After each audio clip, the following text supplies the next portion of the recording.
Good morning, members of the media, wider viewing and listening public of Trinidad and Tobago. I'd like to thank you all very much for attending this morning's press conference. It was decided yesterday that I would have this press conference this morning, and it's really to inform the national public of some initiatives that I intend to launch and intend to push in order to make Trinidad and Tobago, in my view, a safer and more secure Trinidad and Tobago for everyone.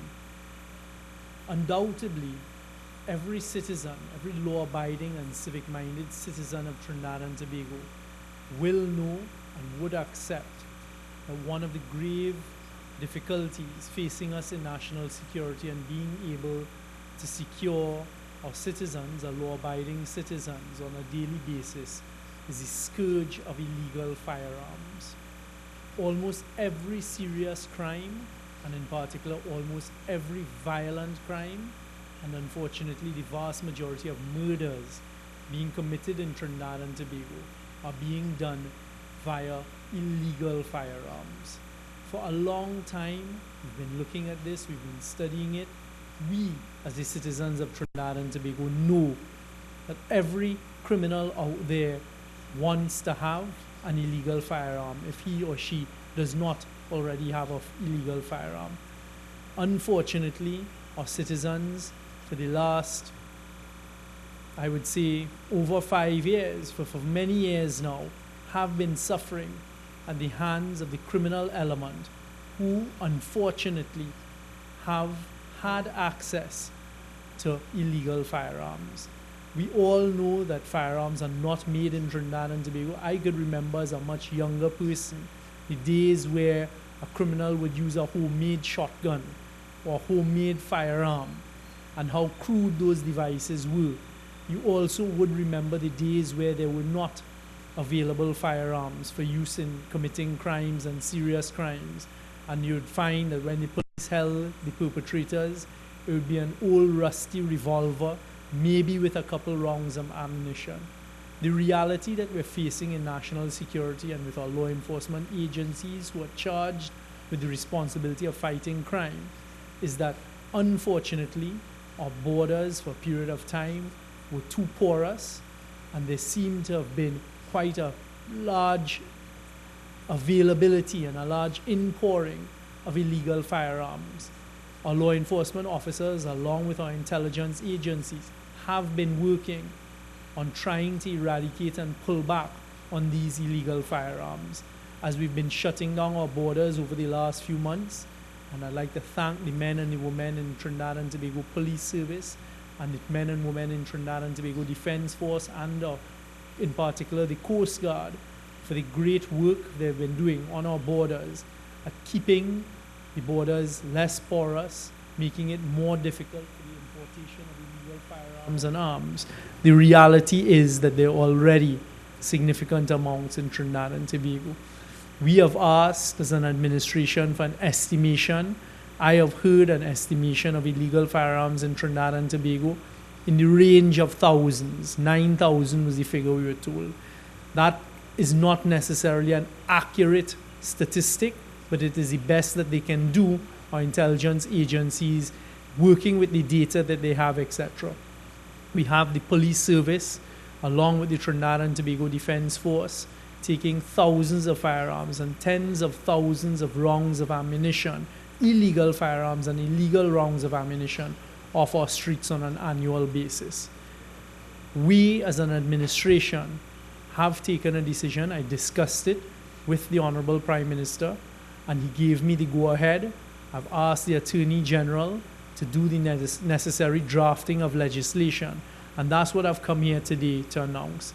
In my discussions with the Trinidad and Tobago Police Service and our intelligence agencies over the last few months as to what are some of the initiatives we can take to take the fight directly at the heart of these illegal firearms and take the fight directly at the heart of the criminal element, the small minority of criminal element, few thousand who are associating themselves in gang activity out of a population of 1.3 million.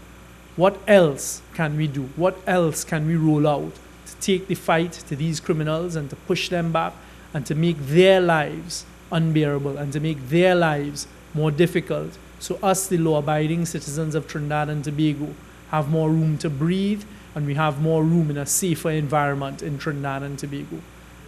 What we are about to launch, an initiative that I intend to take to Parliament in the shortest possible time frame, is as follows. We intend to go to Parliament to make it for when you're held with illegal firearms, no bail. So automatically, no bail for the period of 120 days. During that 120-day period, the Trinidad and Tobago Police Service will work on the prosecution of these individuals who are found with illegal firearms. What we've noticed is, and you would have seen it as well, these little criminals in our society who they call themselves shooters, and who think that because they hold an illegal handgun, they can terrorize our citizens and terrorize our law-abiding people. We are going to make it difficult for them via legislation, as well as combined with the great work that's being done by our intelligence services, our Trinidad and Tobago Police Service, and our Trinidad and Tobago Defense Force. There was previously, I believe in 2011, the former administration introduced, along with anti-gang legislation, bail amendments that took away a person's right to bail when held with illegal firearms. The UNC opposition then indicated, when there was a sunset clause on that legislation, when this administration came in and we tried to renew the legislation, the UNC opposition rejected it. You all would remember we then separated the anti-gang legislation from the bail amendments. Again, it was rejected. It was only when you, the population, rightly so, began to put necessary pressure on the parliamentarians that the opposition caved in. They capitulated because you, the population, indicated in the clearest possible terms that you were aware there was a problem with gangs and that our Trinidad and Tobago Police Service needed to be given the tool of anti-gang legislation to take the fight to these minority persons in our society, criminal elements, and to take the fight to them for gangs. Well, we, the government, are committed. This legislation, anti-bail legislation, when you're caught with illegal firearms, you will not be granted bail. We intend to take that back to the Parliament because the Trinidad and Tobago Police Service are asking us for it, and they're right. It is a legitimate cry for there to be no bail for those who intend to live a life of criminality and carry illegal firearms. They should not be provided with bail. There was a High Court decision at first instance that declared that former law, even though it had been passed with a special majority, unconstitutional. The Court of Appeal in the last few weeks has ruled that it is not unconstitutional once passed with a special majority. As a lawyer myself, it is proportional. This type of legislation, there is not a single civic-minded or right-thinking or law-abiding citizen of Trinidad and Tobago who will argue that any criminal held with an illegal firearm should be granted bail or should have the opportunity to apply for bail. No, we will not allow them to terrorize us, the citizens, anymore. We are going to go to Parliament with this legislation, and we're going to ask for the opposition support for the legislation because you, the people of Trinidad and Tobago, deserve this legislation. You, the people of Trinidad and Tobago, deserve to be safer and to be protected, and the criminal element's rights to bail should be trampled on and should be taken away from them because they want to live a life of crime and terrorize us citizens. This government is not prepared to tolerate it anymore. We have listened. I've been working very closely with the Trinidad and Tobago Police Service, with Commissioner Gary Griffith and his executive, and they are the ones who said, sir, it is time that we rethink, and we ask that the government give its commitment and bring this legislation back to the Parliament. That is the first piece of legislation that I intend as the Minister of National Security to take to the Parliament. And today I'm informing 3 groups of people. You, the law-abiding, right-thinking, civic-minded citizens of Trinidad and Tobago, as I ask for your support with this legislation to make your lives safer and for us to take the fight against the criminal element and to the criminal element Let us make their lives difficult. Let them know that if they take up illegal firearms, they will stay in jail and languish in jail with no bail whilst they are being prosecuted. So you are the first persons that I'm asking for support. Secondly, to send a strong signal to the criminal element outside there that we as an administration are not going to tolerate you terrorizing our citizens of Trinidad and Tobago. As the Minister of National Security, I will continue to work tirelessly and give my all and put every effort into finding initiatives and into implementing law that would assist our law enforcement agencies in the fight against the criminal element. And thirdly, it is a call for the opposition to be a responsible opposition and to support this legislation that the Trinidad and Tobago Police Service are asking for, and that I am certain the members of society or citizens of Trinidad and Tobago will ask for all Parliament support in the fight against crime. So that's the first piece of legislation that I intend to take to Parliament in the shortest possible time frame. The Attorney General has said he will draft it in the shortest possible time frame for it to go to Parliament. That is no bail for persons found with illegal firearms for a period of time, and the police will prosecute you during that period of time. The second piece of legislation, which is something I mentioned a couple of weeks ago, is I intend to take to Parliament a restructuring of the sentencing for persons found with illegal firearms. Because very often we're facing a phenomenon of repeat offenders of illegal firearms. So I continue to get on a daily basis, at all hours of the day, all hours of the morning, reports. For example, there was this week alone a person shot by the police service. There was another one shot and killed by perpetrators, by criminals with illegal firearms. And you know what you're told?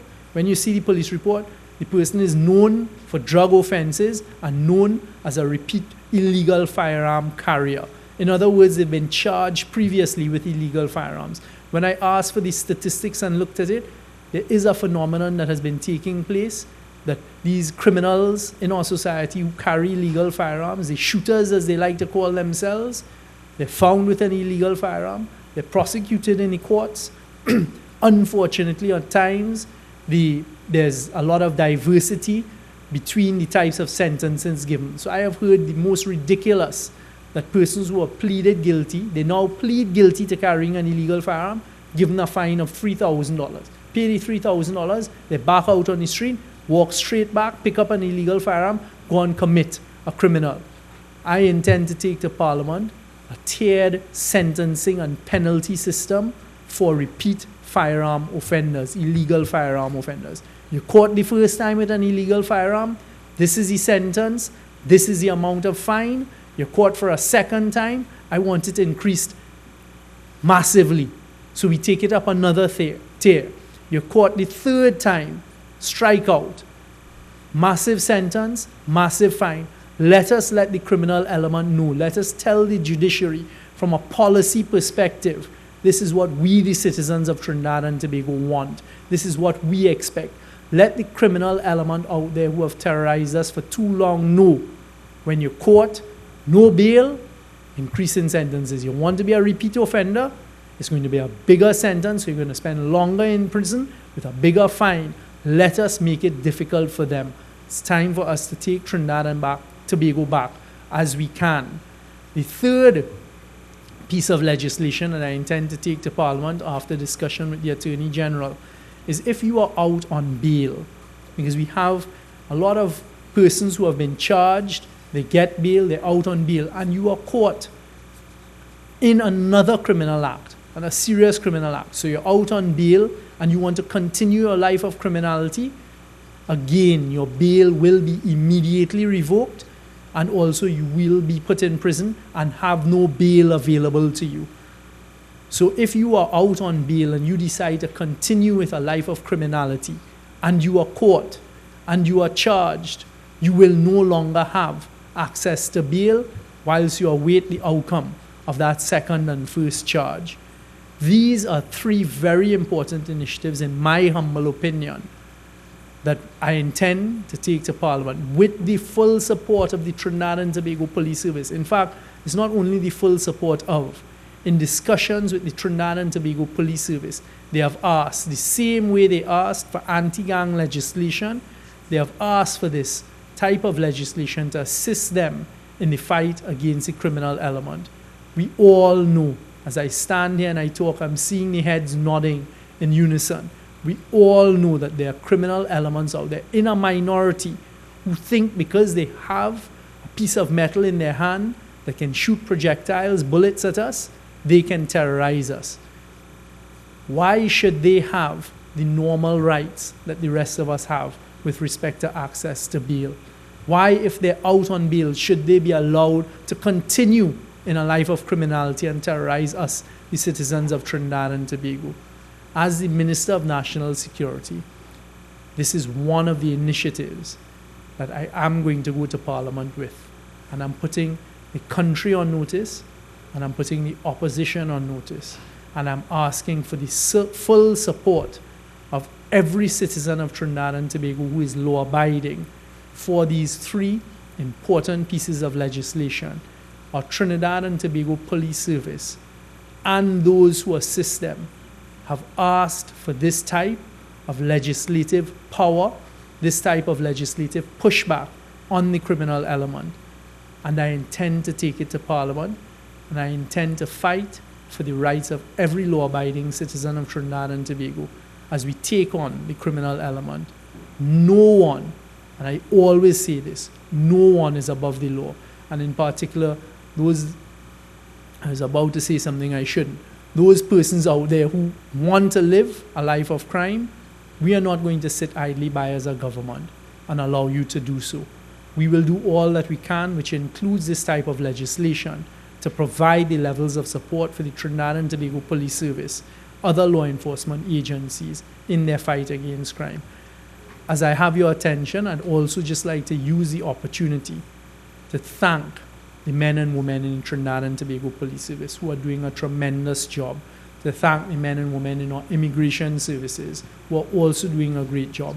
Our prison officers have upped their game. They have the full support, multi-agencies. We are working as multi-agencies. We're seeing the benefits of that. To thank the men and women in Trinidad and Tobago Defense Force, men and women in Customs and Excise, because a lot of these illegal firearms, not a lot, all of them come in across our borders illegally. Customs and Excise have a role to play in that pushback and that fight. Our fire services, every arm of the Ministry of National Security, the public servants who work in the Ministry of National Security. For us to achieve a safer and more secure Trinidad and Tobago, we all have a role to play. Ladies and gentlemen, this legislation is going to Parliament. I ask that the public of Trinidad and Tobago throw their full support behind it. Let us take the fight to those who want to live a life of criminality, and in particular, who want to use the tool of illegal firearms to terrorize us law-abiding citizens. Let us take the fight to them legislatively as we continue to take the fight to them through our intelligence services, our Trinidad and Tobago Police Force Service, and our Trinidad and Tobago Defense Force. I thank you all. I'll take some questions. Just take them. Good morning, Minister. Rhonda Dowlat, Guardian Media. Whilst the legislation sounds feasible in terms of, stronger sentencing, revoke of bail, how is this going to work when detection rate seems very poor? One, and would any provision be made for law enforcement personnel who allegedly rent their guns to these criminals or even use it for criminal acts? Firstly, let me say, as I said on Saturday night in a different forum, statistically the detection rates have improved, but that is for the Commissioner of Police and Trinidad and Tobago Police Service to talk about. We as citizens have actually come to expect in the last few months that when serious crimes are committed, somebody will be held and will be charged. Thankfully, we have been seeing that is becoming more and more the norm. So the detection rate is improving. We continue to meet on a weekly basis. I continue to be in contact with all of the heads of national security on an hourly basis, but on a weekly basis, and drive. This whole multi-agency is reaping benefits. In the last few weeks, I've been telling them we need to focus not on just picking up the 3, 4, 5 illegal firearms. Where do we find these stashes? How do we get to the heart of these illegal firearms being used by the criminals and get them off of them? So there are going to be improvements there. That is going to be intelligence driven. The second question, remind me, what was the second question? Okay, good. There is going to also be brought to Parliament another suite of legislation. You heard me talk about it before. The Attorney General spoke about it. It came out of discussions with the Prison Association. Legislation that protects initially the prison officers, but also if prison officers are found to be committing illegal acts and engaging in criminality, that we increase the sentences. When we drafted that legislation, the Attorney General and his team proposed, and it was accepted and has been accepted by Cabinet, to spread that to the fire service, the defense force, and the police service. So we are going to be increasing the fines and the sentences for those in the Trinidad and Tobago Police Service who are found to be engaged in criminality as well. Any police officer who is found to be engaged in the type of activity you just described, God forbid, renting out his or her service-issued firearm or protecting criminals, are not going to be protected. Recently, we had some police officers who were picked up and charged under the anti-gang legislation. Anti-gang legislation captures all types of gang activities. So the support of gangs, if you're protecting gangs, the support of, if you're assisting gangs, as a law enforcement officer, you will be charged under that legislation once we detect you and the evidence is there. And the suite of legislation I've just spoken about, I'm hoping will be debated in Parliament very soon. What it does is it also increases the level of fines and sentences for persons who target our law enforcement officers. You target a prison officer, you target a fire officer, a police officer, and we hold you in your targeting against them, you're going to have a different increased level of sentencing. But on the flip side goes the responsibility for those law enforcement officers. Don't breach the law and don't engage in criminality. Minister Young Kyle Saunders, Omar 95.5. What about persons who are given the guns by the firearms by law enforcement officers and they want to come forward and say, well, this was given to me by this particular officer? I would welcome that.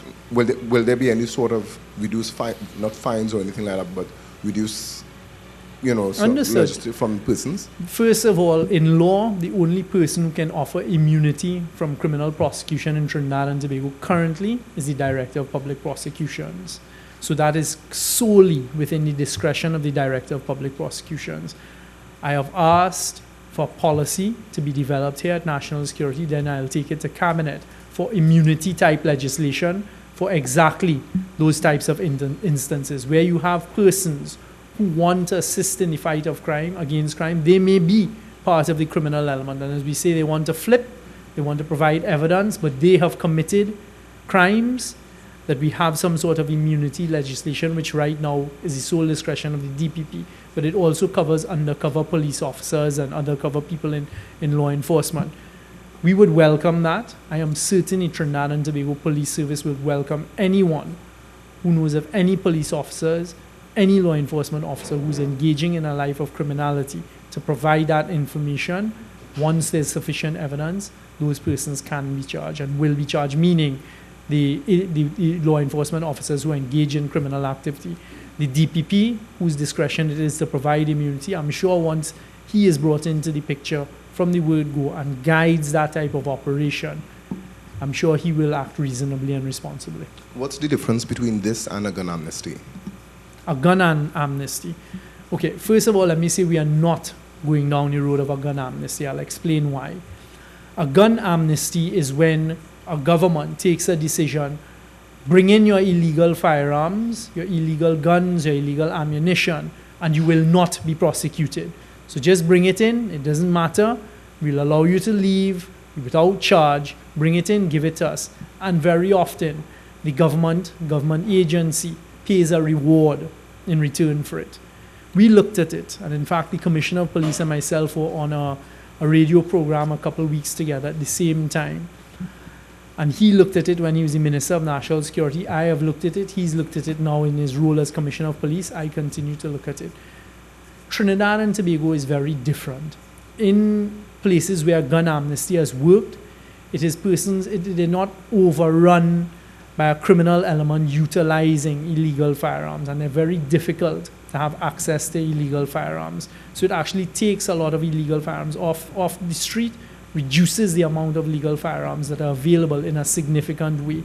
Unfortunately, in Trinidad and Tobago, for too long, the borders were porous. There was a particular period in time when the borders were completely porous between 2010 and 2015. We are shutting that down. We're making it more difficult. But because of the accessibility to illegal firearms, and when you look at the type of firearms the criminal element are using now, if you know anything about firearms, there are a lot of semi-automatic pistols being used. There are now a lot of assault-type rifles, AR-15s, AK-47s, the handguns they're using, Glocks. Before, it just used to be a simple revolver, as I say, a rusty revolver. So when you look at the type of firearms that are available, we don't think that a gun amnesty is going to have the type of effect in countries where it has been successful. So we're not going down that road. There's also a cost associated with it. Our analysis of the criminal element in Trinidad who are using illegal firearms, they're not going to stop. You see it. You see the impunity within which these criminals are carrying these firearms. So we're not going to reward them for bringing in the old ones, giving them money so they can go and buy the new ones. Melissa Doughty, Newsday, you spoke about the shortest possible time frame. Can you give me an idea as to exactly how long we're looking at? For what? For the bringing of the legislation yes, I've talked about today. The Attorney General told me he's already begun the drafting of it. There are a number of steps and stages it has to go through. So after he has completed the draft, we will look at it, review it. It has to go through the Legislative Reform Committee, the LRC as we call it, which is a subcommittee of Legislative Review Committee, sorry. Once they are happy with it, National Security is happy with it, the Trinidad and Tobago Police Service are happy with it, it will then go to Cabinet for approval to be laid in Parliament. I'm going to push for that. Unfortunately, I still have to stick with the shortest possible time frame because you've heard all of those elements, a lot of which are outside of my personal control. But I'm hoping that after the Easter break, not too long thereafter, to lay that in Parliament and go for it. And they also spoke about getting not only public support, but opposition support as well. How likely or certain are you of that? That one is completely out of my control.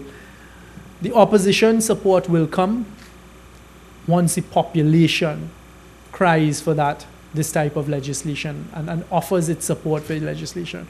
That I am certain about. I am certain that the right-thinking, civic-minded, and law-abiding citizens of Trinidad and Tobago, all of them will support this type of legislation. Thereafter, it's up to the opposition, but we will take it to Parliament, and I'm putting the country on notice now. When we take it to Parliament, you have the full support of the 23 members of the government in the House of Representatives and all of the senators of the government in the Senate, because this legislation has not only been asked for by the police service, but I'm sure everyone who's heard it announced here this morning can immediately see the benefits. A criminal will now have to think twice when he or she decides to pick up that illegal firearm to go and commit crime. When you're caught, you no longer could just go and get your bail. Worse yet, if you're caught a second time, what you're going to face. And God willing, not God forbid, if you're caught a third time, that's it, game over. If you're out on bail and you want to continue with criminality and you're caught, back in, no bail. Every citizen who wants to fight crime and wants a safer Trinidad and Tobago is going to support it. At the end of the day, the opposition members are also citizens of Trinidad and Tobago. That was the reason for this press conference, to get that support, public support. The reason for this press conference, as I said, is threefold. To tell the public, you want to know what the government is doing to take on this crime, and this is a crime that affects persons in their daily life. A PH taxi driver or taxi driver, I got a report this morning, plying his or her car. On the way, a gun put to his head, his car taken away. That gun is not a legal firearm. Everyone is affected by this. So it's to tell the population this is what the government is going to do to fight this scourge. Two, to tell the criminals out there and to keep the pressure on the criminal element that we are not sitting idly by under my stewardship. I will not sleep until we begin to make even more significant inroads in the fight against the criminals and stomping on them. And then third, to tell the opposition, listen, we need your support for this. We look forward to your support for this. This is not a shouting match between me and the opposition. Be a responsible citizen. Let us give our citizens the protection that they need. With respect to the TS system, Minister, any tentative figures with respect to sentencing, fines? I have figures in my head, but I'm not going to broadcast them as yet because ultimately that needs to be decided by Cabinet. But I want to significantly increase the figures, and the fines. And again, I would be surprised if the citizens of Trinidad and Tobago didn't support it. You're caught with an illegal firearm the second time, take a fine of $150,000. A third time, take an even bigger, more substantial fine than that. But as I say, those are policies that will be decided by the Cabinet. Minister Yolande Thomas from 9/7. You talked about going to Parliament for the first piece of legislation for 120 days. Is it for a first-time offender with an illegal firearm? The legislation still to be drafted and still to be looked at and discussed with the LRC and the Ministry of National Security. Why I referred is still to be. Why I referred to the 120 days is that is what existed before. So there was a Bail Amendment Act. I think it came in 2011, if I remember correctly, by the former UNC administration, and the then opposition, a People's National Movement opposition, supported it because we saw the benefit of that type of legislation in the fight against crime. And what it says, because you can't not allow somebody access to bail indefinitely unless it's murder. Murder is the only offense that you have no right to bail. So everyone has a right to bail. What we're doing is we're taking away a right. So we're taking away to take away a right under the Constitution, you have to provide due process. The due process in this case is your case will be called and prosecuted within 120 days. So it puts pressure on the police service as well and the prosecutors. You want this legislation, act responsibly, get the case heard and determined in that 120-day period. So there's precedent for it. It's not reinventing a wheel. But the UNC as an opposition prevented it from continuing, and now we're going to go back to Parliament with it. Soini Gray, freelance journalist. What sort of overtures are you all making to the opposition to ensure support for these three pieces of legislation, since, as you said, for the first one, you're taking away your right? And secondly, are we doing enough to support programs that make criminality unattractive, like the Citizen Security Program, funding youth groups, community policing? Are those options on the table and being taken, considered seriously by the Ministry of National Security? Sorry. Okay. Let me deal with the first one first. Today is the announcement. This is the three suites of legislation that we're going to take to Parliament. The opposition will hear about it. I am certain the police service and the commissioner will make their plug as to why this is necessary thereafter. And then I will engage the opposition and tell them, look, this is what I intend to do. We would like your support. At the end of the day, I said, I have no control over it. I'm going to say now, we are not going to go to any joint select committee, etc., with this type of legislation because it's needed now. This is not new legislation by and large. Let's hear what the police service have to say. Let's hear what the population have to say, and we will go for it to Parliament because we need it in the shortest possible time to get it passed and done. With respect to your second question, the answer is you can always do more. Trinidad and Tobago is faced with difficulty in terms of resources, financial resources right now. There are a number of programs that fall under national security. The CCC program, we recently as a Parliament took a decision to continue that program and to take more entrance into the program. When I leave here, I'm going to chair FNGP this morning. One of the notes I have there is for the MyLAT program. A great program, so I want to get it continued. I want to expand it as well, even with the limited resources. I have seen the young boys, by and large, I've only seen vast majority of males in the MyLAT program. Pointing, you from the MyLAT program? Okay, I don't know why they're pointing at you. I know you're a young intern. and the benefits this is having on their lives. The police youth clubs are something that I support the police fully with. The Defense Force recently also started having some of these types of programs. You talked about the CSP, the Citizens Security Program. It's premature to speak about what I intend to do with it.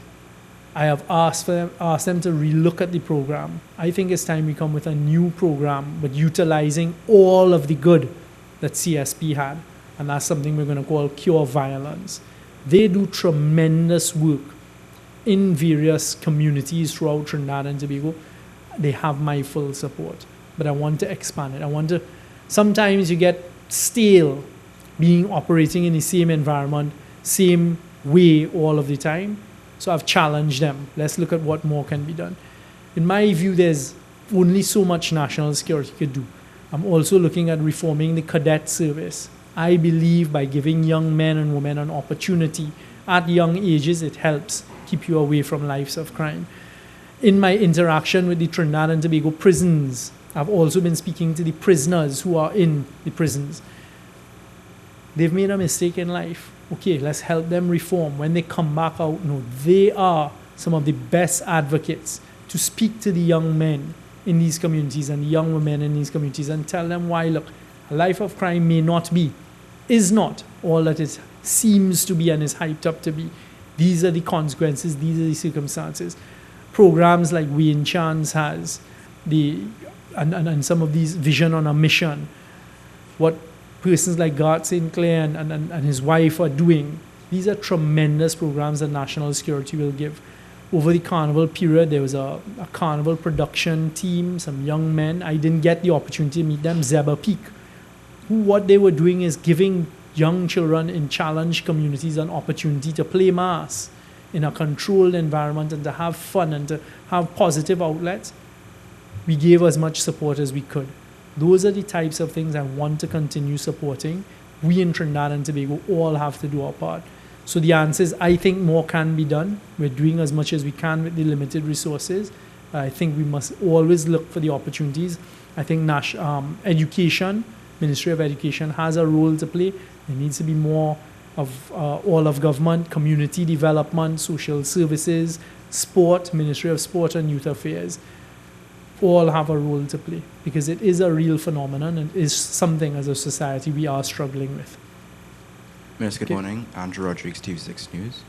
I was wondering what, as you mentioned, preventative measures, what rehabilitative measures being put in place so they can reintegrate into society easily? That really falls right now on our prison system. So even with our young offenders who are in YTC, and then the other offenders or inmates in the various prison systems, it is something that I've been putting a lot of emphasis and focus on. I've recently asked the Permanent Secretaries at Ministry of National Security for us to look at a proposal from the prison service. For example, it's more along the lines of parole. Persons who may have a sentence for a certain amount of time but are exhibiting remorse, they're exhibiting that they want to be reintegrated. Let's look at how we can get that done, because not everyone in prison needs to be in prison for the length of time. Persons recognize they've made mistakes. Also in the prison system, what they had written and the policy that I've asked to be looked at, I'm in full support of, is those types of programs for persons who are in prison, helping them reform. One of the things the government did recently, and I can't speak about it enough, is we took a decision 2 cabinets ago, I think, to increase the number of psychologists available in the prison system from 1 to 10, not only for the inmates, but also for the prison officers. That gives persons in that environment an opportunity to speak to professionals, to have that ability. In my view, that's a necessity. That's not a luxury. So as a government, even in difficult circumstances, the cabinet agreed with me and allowed me to increase from 1 to 10. That's a great move for the prison system. Minister, Good morning, Janine Brown, TTT.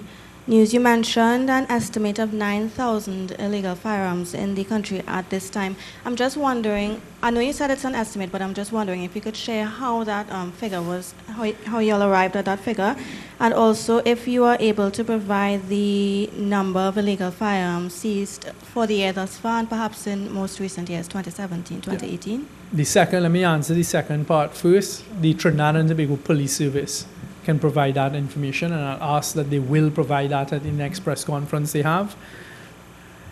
It was very interesting how the young people, very bright young people in our intelligence services, did the presentation on illegal firearms in Trinidad and Tobago. It was very scientific. They looked at the various districts throughout Trinidad and Tobago, the various divisions. They looked at over a period of years how many illegal firearms had been picked up in the various divisions. They used some scientific formulas to project and to expand that as being some sort of sample of what they think exists out there, and that's how they came up with this figure of around 9,000. Minister Young, Marcel from Newsday. The three strikes you out thing, that sounds like baseball, that's American, right? In the Caribbean, we play cricket, usually one strike and you're out. I ain't giving them 11 wickets. Right. So I'm saying, what is stopping you, if the gun crimes are that serious, and they are, right? They've been over 500 in some years. What is stopping you from doing like just two strikes? Well, at the end of the day, it's a policy. So you have to take a decision with policy. When you look at other jurisdictions, yes, 3 strike and you're out is an American concept, but it is something that worked in the United States. It's something that worked, for example, when Los Angeles had a rampant gang activity and it was going crazy there with gangs. That is something that works. So when you look at other precedents and you look at what has worked, it's normally a 3-tiered process. So that's what we're looking to adopt. Minister Young, Joshua Simango from TV6. You said 3 strikes and you're out. Are you suggesting that this is possibly a life sentence if you're caught No, at I'm not. That would not be proportionate to have a life sentence for having an illegal firearm. And also, could you give, I want your thoughts on the killing of the 16-year-old boy, Akil Phillips, on Friday in Laventille. I presumably this would have been at the hands of an illegal firearm. I presume so as well. First of all, I offer sincerest condolences to his family. From what I've seen, he was a young man with a lot of promise, going to St. Anthony's College. And the limited information provided to me, it seems as though he may have witnessed something and recorded it. Not 100% sure. And those are exactly the types of persons, meaning the people who targeted and snuffed out this young boy's life at a very premature stage of his development. They're the ones that I personally want to go after. They're the ones that I really want us as a society to bring the full brunt of the law down upon them. Let us hit them hard, hit them where it hurts, and let them know that we as a society will not tolerate and we do not accept their criminality. Illegal firearms are a scourge. There's no doubt about it. Let's make it very, very difficult for someone who is caught in possession of an illegal firearm and make their life the living hell that they, in turn, have made our law-abiding citizens and ourselves difficult, our lives difficult. Melissa Doughty again, Newsday. You spoke about the border, and you spoke about what's being done to curb illegal firearms in Trinidad and Tobago, but what's being done further to stem illegal firearms coming into Trinidad and Tobago? We saw, I don't know if we can remember, the OPVs, etc., to curb those kinds of things. So what else is being done or considered to stem illegal firearms coming into Trinidad? It's being done right now. When I say over the past 3 months, we've been placing a lot of emphasis on securing the borders. As you know, we've ordered 2 Cape-class vessels. That is proceeding full steam ahead. We expect to take delivery of those vessels next year. It's going to make a great impact. I was in Charlottesville last week. We launched 2 of the refurbished interceptors in Tobago, for Tobago. I used the opportunity to then sail from Charlottesville back to Scarborough using one of our Daemon vessels to see how it performs, to understand what the men and women in the Coast Guard face when they're out on the high seas, to offer my support. You've heard me say the same things over and over. Our radar system, we're upgrading our radar system. One of the things I spoke about on Saturday is we recently, at the end of last year, signed an agreement with the United States where we will get access to their radar system in this area, as well as satellite imagery in this area, and provide them with ours. That has been done and is being implemented. That assists us as well. There are a number of other operations that are intelligence driven taking place on our borders right now. So when you're seeing persons being picked up and held along the shoreline, that is not happening by chance. I can't talk about the exact operations, but it is meeting with success. One of the discussions I've been having in the last couple of weeks with our heads is the philosophy and the theory has to be keep them from even reaching the shore. So I went on a visit to Cedrus not too long ago, again came up via an interceptor from Cedrus, a port of Spain, through the Gulf, because I wanted to see how difficult it is out there in the Gulf, and it is difficult. So I will also be going back to Cabinet to ask for some air assets. We had grounded the helicopters. We think we found value for money alternative, an opportunity to get some helicopters and get them back up in the air. So everything that can be done, we're using drone technology. Again, the multi-agency forces are being utilized. I spoke about it on Saturday. Our special forces, our special naval unit, the MOPS from the police, those specialized units are being utilized to assist Trinidad and Tobago. So every asset that we have that I can use, I am going to use. Minister Jesse Ramday from CNC3 here. And going back to the situation with Akil Philip and your announcement of bringing legislation to Parliament, it coincides with calls from one of your colleagues, Minister Fitzgerald Hines, for the area to be locked down. Is that something you will be considering? And what are the other interim measures you're going to be implementing until these legislations reach Parliament? Well, I mean, we continue to do the work we're doing as usual, right? I don't want to speak about some of the operations that we're currently planning. I stood here not too long ago, just before Carnival, and told you all that there will be intelligence-driven operations going into certain areas and this type of thing. I didn't hear what Minister Hines called for or asked for, but I can tell you at a national security level, we are working closely together with all of our agencies, including the intelligence agencies, in the police service, in the defense force, and the standalone intelligence agencies. And I've asked all of them. I had a meeting with the director of SSA, the chief of defense staff, and the commissioner of police when I'd come back from Tobago last week. And it is to say that we have to keep the pressure up, and we have to continue with our intelligence-driven operations. We have to go back into the areas where crime is an issue and take back these areas as best as we can. I told you all what happened before Carnival was not cosmetic. It was not going to be a one-off. Let us see what begins to unfold. The anti-gang legislation is being utilized. There have been charges laid under that. They are assisting us with investigations. We are going after the heart of criminality. Last question, after Neelam. So very quick update. Gaylon Sue, she's being held at the Al Hall I came camp. here today to deal with this specific legislation. Fair I think enough, you but have could been messaging me on this type of thing. I will provide you with a response Do we have a specific to those timeline? questions. I will provide you with a response. Even in those things, we are very, very cautious. As you know, we've had persons who are outside. Before, we are very cautious. I had a meeting last week with the Americans to try and get more information on it. That's all I'm going to say at this stage. Thank you. Last question. Minister, can you provide an update with the 14 interceptors that were due to be Well, I repaired? provided that update last week. The first two have been refurbished, and those were the two that were taken to Tobago. I decided let's utilize those in Tobago. The others, there are a number of hulls, the vessels themselves that have been refurbished and are repaired, ready to go, but we're waiting on engines. They need new engines. The United States are assisting us with the provision of those engines. And because of their shutdown a couple months ago, it delayed things a bit. So as soon as those are gone, as soon as those are received, you all will be notified. All right? I'd like to thank you all very much for your time and attention this morning.